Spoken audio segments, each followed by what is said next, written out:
I have so many stories I could tell, but I think I'll make the video run too long if I do, so I'm going to kind of cut it down. A lot of people hear that verse over and over again about God is a still small voice.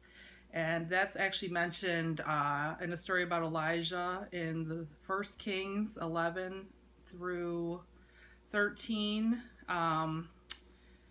Basically, I think this is trying to tell us that sometimes when God speaks to us directly, it's very subtle. And it's really funny if you read the story in 1 Kings, he starts off talking about how there was a huge thunderstorm and there was all this rain and wind, and God didn't speak to him through that. Well, I don't think God always comes to us in such a big way. I think a lot of times he comes to us in a way we'll understand.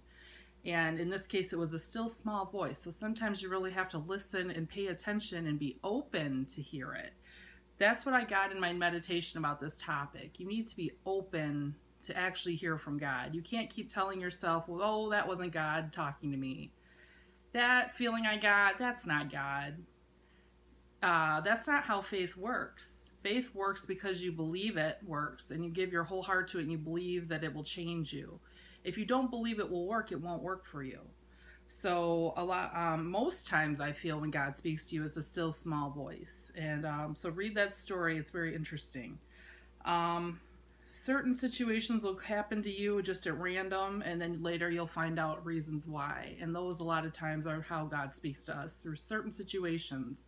Either hard times, watching somebody go through something, a lessons learned later, or your faith grows later. So let me get to some Bible verses I'd like you to look up.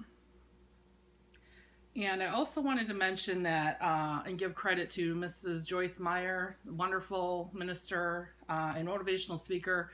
A couple of the verses I actually got from this great resource of hers. It's called How to Hear from God.